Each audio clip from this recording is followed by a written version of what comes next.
Hello दोस्तों, मेरा नाम है दिलीप कुमार। आज मैं आप लोगों को पढ़ाने जा रहा हूँ 10वीं की मैथ प्रश्नावली 3.2 का छठा प्रश्न आपको कराऊंगा। तो बिल्कुल ध्यान से सुनेगा दोस्तों। इसमें पूछा गया है कि रैखिक समीकरण, ठीक है, क्या पूछा गया दोस्तों? रैखिक समीकरण 2x + 3y - 8 बराबर में 0 दी गई है। दो चरों में, ठीक है, दो चरों में ऐसी रैखिक समीकरण लिखिए। दो चर में ऐसे रैखिक समीकरण लिखिए। तो सवाल ये उठता है कि दो चर क्या होते हैं। तो मैं आपको पहले ये समझा देता हूँ कि दो चर क्या होता है। जैसे कि देखिए 2x मैंने लिखा, फिर यहाँ पे 3y मैंने लिखा। तो ये क्या हो जाएगा दोस्तों? ये x और ये y, कितना हो जाएगा? दो चर। अगर मैंने यहाँ पे एक चर और लिख दिया, यानी कि 3t लिख दिया, तो कितना हो जाएगा? एक चर, दो चर और तीन चर। देखिए ये एक बार, दो बार, तीन बार, इससे कोई मतलब नहीं है। आपको ABCD देखना है। अगर मैंने यहाँ पे y लिख दिया तो देखिए ये अलग है, लेकिन ये दोनों एक ही जैसा है। तो क्या हो जाएगा? ये दोनों तो एक ही जैसा, तो ये हो गया दो चर वाले, ठीक है। अगर मैंने तीनों में x लिख दिया, यहाँ पे x लिख दिया, तो क्या हो जाएगा दोस्तों? एक ही चर वाला हो गया, क्योंकि x तीनों में आ रहा है, ठीक है। तो आपको क्या करना है कि दो चर में एक ऐसी रैखिक समीकरण लिखिए ताकि प्राप्त युग्म का ज्यामिति कैसा होना चाहिए दोस्तों? कैसे निरूपित होना चाहिए? प्रतिच्छेद करती रेखाएं हो। तो प्रतिच्छेद रेखाएं हो, इसके लिए हमें तीन फॉर्मूले पढ़ना होगा। तीन फॉर्मूला आपको याद होना चाहिए, जिनमें से पहला प्रतिच्छेद रेखाएं का ये पहला दोस्तों, जिसमें a1/a2 नहीं होगा बराबर b1/b2 के, ठीक है। तो चलिए पहले हम ऊपर से सवाल उतार लेते हैं। पहला रैखिक समीकरण क्या दिया हुआ है? 2x, ठीक है। कितना दिया दोस्तों? ठीक है, 2x + 3y - 8 बराबर में 0, ठीक है। ये चीज़ तो मैं दिया हुआ है, लेकिन यहाँ पे आप देखेंगे कि यहाँ पे a1 ये हो गया, b1 ये हो गया, और c1 कितना हो गया? c1 हो गया -8। a1 हो जाएगा 2 और b1 कितना हो जाएगा 3 और c1 कितना हो जाएगा 8। हमारे पास एक रैखिक समीकरण तो मिल चुका है, लेकिन क्या हमारे पास दूसरा रैखिक समीकरण है? नहीं है। तो आपको एक थोड़ा सा दिमाग लगाना है, ठीक है। थोड़ा सा आपको क्या दिमाग लगाना है? यहाँ पे कितना a1/a2 नहीं होना चाहिए और b1/b2 नहीं होना चाहिए, यानी कि ये इसके बराबर नहीं और ये इसके बराबर नहीं होना चाहिए, ठीक है। तो उसके लिए हम क्या करेंगे? यहाँ पे तो a1 कितना आ रहा है? 2 आ रहा है। तो मैं एक ऐसा रैखिक समीकरण बनाऊंगा जिसका यहाँ पे 2 नहीं होना चाहिए, क्योंकि अगर मैं यहाँ पे a1 1 मानता हूँ, a1 2 मान लेता हूँ, तो ये दोनों तो एक ही हो जाएगा, ठीक है। तो जो गड़बड़ हो सकता है, ठीक है। तो मैं ऐसा करता हूँ, यहाँ पे 3x लिख लेता हूँ, फिर उसके बाद यहाँ पे लिखता हूँ 5y लिख लेता हूँ, फिर यहाँ पे मैं 7 लिख देता हूँ, ठीक है, बराबर में 0। अब मेरे पास क्या हो गया? अभी आपको समझ आएगा आखिरकार मैंने ऐसे क्यों किया। अभी आपको समझ आएगा, आप टेंशन मत लीजिए, घबराइए नहीं, ठीक है। तो यहाँ पे मैंने क्या देखा? यहाँ पे हो जाएगा a2, ये हो जाएगा b2 और ये क्या हो जाएगा c2, ठीक है दोस्तों। अब क्या करना है? मेरे को फॉर्मूला लिख देना है। a1/a2 बराबर b1/b2 बराबर c1/c2। अब आप यहाँ पे ध्यान से देखिए। अब आपको क्या करना है? यहाँ पे ध्यान से देखना है कि a1 आपका कितना? a1 है 2, ठीक है, और a2 कितना है? 3। फिर उसके बाद b1 कितना है? 3। b2 कितना है? b2 कितना दोस्तों? 5, ठीक है। बस आपको 2 से ही मतलब है, 2 से मतलब, तीसरे से कोई मतलब नहीं है। तो एक बात बताइए, क्या a1/a2 बराबर है b1/b2 के बराबर है? तो आप कहेंगे बिल्कुल नहीं है। तो इसका मतलब मैं ये कह सकता हूँ कि a1/a2 बराबर b1/b2, ठीक है, b1/b2 के बराबर नहीं है। तो अगर ये नहीं है, तो क्या हो जाएगा दोस्तों? आप बताइए इसका आंसर। तो आप कहेंगे ये क्या हो गया? प्रतिच्छेदी, ठीक है ना, प्रतिच्छेदी रेखा है, ठीक है। बस आपको इतनी समझना था, ज़्यादा कुछ नहीं करना है। बहुत ही, मैंने कहा ना कि बहुत ही आसान होगा अगर आपने इसको गौर से अगर बिल्कुल तरीके से ध्यान लगा के अगर आपने इसको समझा तो, ठीक है। अब चलते हैं इसके दूसरे प्रश्न की तरफ, ठीक है दोस्तों, क्योंकि छठे में इसमें टोटल 3 प्रश्न पूछेंगे, जिनमें से मैंने आपको पहले समझा दिया। अब चलते हैं इसके दूसरे की तरफ। चलिए बिल्कुल ध्यान रखिए दोस्तों। मैं पहले क्या करूँगा? पहले इस समीकरण को लिखूंगा जहाँ पे लिखा हुआ है 2x + 3y - 8 बराबर में 0। यहाँ से आपको पहले ये लिख देना है। फिर आपको क्या करना है कि एक और समीकरण आपको लिखना है। क्या लिखना है दोस्तों? एक समीकरण आपको एक और लिखना है। कौन सा?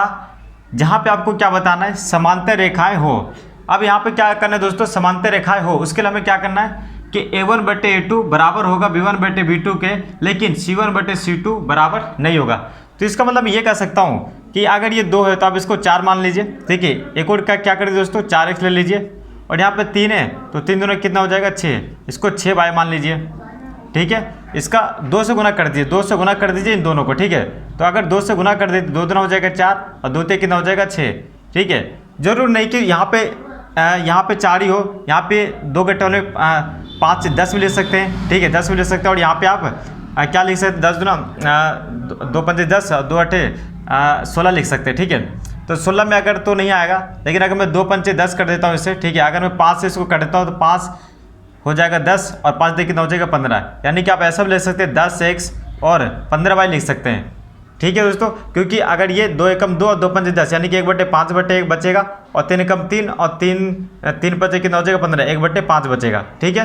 तो अगर 10 और 15 लेते हो तो 1/5 बचेगा, यानी कि a1/a2 बराबर होगा b1/b2 के बराबर हो जाएगा, ठीक है। तो अगर नहीं समझ में आया तो मैंने क्या कहा, अगर नहीं समझ में आ रहा है ना तो बिल्कुल शांत रहिए, ठीक है। घबराइए नहीं, हड़बड़ाइए नहीं, क्योंकि ये 10th क्लास है, यहाँ पे सब्र ही रखना पड़ता है। आप जल्दीबाजी में पूरा सिलेबस नहीं कर सकते, ठीक है। अब आपको क्या करना है, यहाँ पे आप कुछ भी लिख लीजिए, ठीक है। यहाँ पे आपको 7 लिख लीजिए, ठीक है। आप यहाँ पे 7, क्योंकि आपको क्या करना है कि a1/a2 तो होना चाहिए बराबर b1/b2 के, लेकिन b1/b2 बराबर नहीं होना चाहिए c1/c2 के, ठीक है। बस आपको यही करना है। तो मैंने यहाँ पे क्या देखा, मैंने यहाँ पे ये देखा कि a1 ये हो जाएगा, b1 ये हो जाएगा और c1 कितना हो जाएगा -8, a2 हो जाएगा दोस्तों 4 हो जाएगा, b2 कितना हो जाएगा 6 और c2 कितना हो जाएगा 7। अब मैं फॉर्मूला लिख लेता हूँ, क्या है दोस्तों फॉर्मूला, ठीक है। आप बताइए क्या है फॉर्मूला। तो आप कहेंगे सबसे पहले ये लिख लीजिए a1/a2 बराबर b1/b2, ठीक है। फिर उसके बाद क्या लिख लीजिए यहाँ पे c1/c2, ठीक है। ये लिखने के बाद हमें पूरा उतारेंगे कौन सा, a1 कितना दे रखा है दोस्तों, a1 दे रखा है 2 और a2 कितना दे रखा है, a2 कितना दे रखा है 4, b1 कितना दे रखा है 3 और b2 कितना दे रखा है 6। उसके बाद c1 कितना दे रखा है -8 और c2 कितना दे रखा है -7, ठीक है। ये मैंने लिख लिया, समझ में आ गया। अब देखिए 2 एकम 2 और 2 दूना 4, 3 एकम 3, 3 दूना 6। अब ये तो माइनस माइनस ये कट गया, ठीक है। बस आपको ध्यान रखना है। अब क्या करना है, 1/2 मैंने लिख दिया यहाँ पर, फिर 1/2 यहाँ पे बचा हुआ है, फिर बराबर में 8/7 लिखा हुआ है, ठीक है। अब आप कहेंगे कि मैंने वहाँ पे क्यों इस तरीके से करा था, यहाँ पे 10 यहाँ पे 15 मैं क्यों लिख रहा था, ठीक है। अब आप यहाँ पे गौर करिए, यहाँ पे गौर करेंगे तो देखेंगे यहाँ पे a1/a2 बराबर है b1/b2 के, ठीक है दोस्तों। लेकिन क्या b1/b2 यानी कि b1/b2 बराबर c1/c2 के बराबर है, तो आप कहेंगे बिल्कुल नहीं।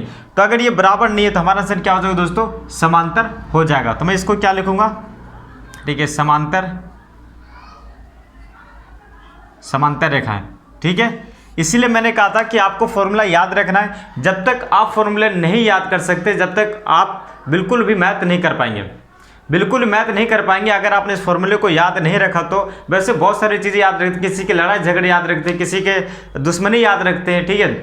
और कोई हमें बदतमीजी कह देता है या बदतमीजी बात कर लेता है, वो याद रखते हैं। तो लेकिन आपको ये क्यों नहीं याद होता है, आप इस पर कम से कम सुबह शाम लेके अगर इसको ध्यान एक बार देख भी लेंगे ना तो भी आपको फॉर्मूला याद हो जाएगा। और नहीं तो अगर आप इसको 3 बार लिख भी लेंगे ना तो भी आपको फॉर्मूला याद हो जाएगा। लेकिन वो चीज़ आपको करनी नहीं है, बस हमें सोच लेते हैं 70 लाना 80 लाना है और करना 7 मिनट भी नहीं है और पढ़ना 8 घंटे भी नहीं है, तो कुछ नहीं हो सकता है, ठीक है। चलिए अब अगले प्रश्न पे चलते हैं। चलिए बस एक लास्ट प्रश्न है, इसको हम देख लेते हैं फटाफट, फिर उसके बाद हम आगे बढ़ते हैं। फिर आपको क्या करना है, फिर वही समीकरण लिखना है। कौन सा समीकरण लिखना है दोस्तों, 2x प्लस का 3y माइनस का 8। कहाँ से लिखा गया, मैंने ये प्रश्न से लिखा है, ठीक है दोस्तों।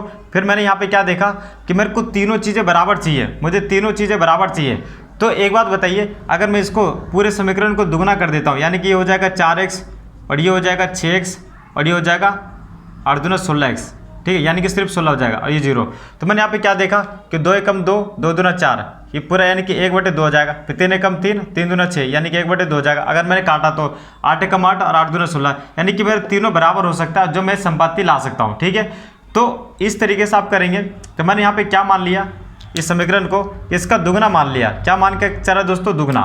तो मैंने यहाँ पे क्या देखा, यहाँ पे a1 हो जाएगा, यहाँ पे b1 हो जाएगा, यहाँ पे c1 हो जाएगा और ये हो जाएगा a2 और ये हो जाएगा b2 और ये हो जाएगा c2, ठीक है। ये मैंने एक बार नहीं, कितने पूरे 3.2 का जो एक्सरसाइज है पूरे में मैंने a1 a2 b1/b2 पता नहीं कितनी बार मैंने लिखा, मेरे को तो अब ऐसे याद हो गया है, ठीक है। आप प्रयास करते नहीं है, आप अपने लिए नहीं पढ़ रहे, अपने माता पिता के लिए पढ़िए, और उनके लिए नहीं पढ़ो तो अपने लिए तो पढ़िए, ठीक है।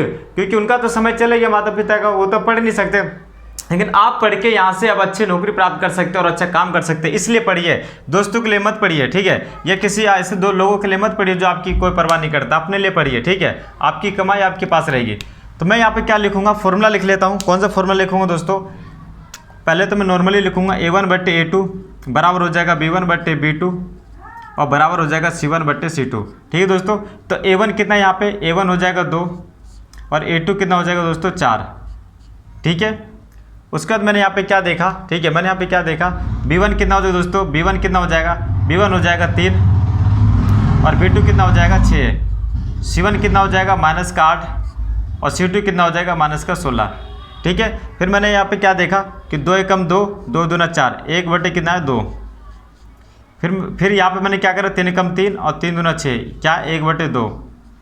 फिर माइनस से माइनस ये कटा, 8 एकम 8 और 8 दूना 16, 1/2। ठीक है, देखिए पूरे के पूरे सभी चीज़ें बराबर आ गई है। इसका मतलब मैं ये कह सकता हूँ, ठीक है, इसका मतलब मैं ये कह सकता हूँ कि ये जो पूरा का पूरा बराबर, यानी कि A1/A2 बराबर है B1/B2 के और B1/B2 बराबर है C1/C2 के। बोलिए हाँ या ना, बोलिए हाँ या ना। तो आप कहेंगे सर बिल्कुल आपने सही कहा, ठीक है, बिल्कुल आपने सही कहा। तो इसका मतलब मैं इसको लिख सकता हूँ, क्या लिख सकता हूँ दोस्तों, तो इसका मतलब मैं ये लिख सकता हूँ, ये क्या है, संपाति, क्योंकि संपाति में ही बताया गया A1/A2 बराबर होगा B1/B2 के और B1/B2 बराबर होगा C1/C2 के। इसका मतलब मैं क्या लिखता हूँ, संपाति। बहुत ही इजी तरीके से मैंने यहाँ पे समझाने की कोशिश करी है दोस्तों। उम्मीद है कि आपको ये वीडियो पसंद आई होगी। अगर आपको ये वीडियो पसंद आई हो तो एक बार लाइक और शेयर कर दीजिए दोस्तों, और सब्सक्राइब जरूर कर दीजिए मेरे चैनल को, ताकि कोई वीडियो अपलोड हो तो सबसे पहले आप तक पहुँच जाए।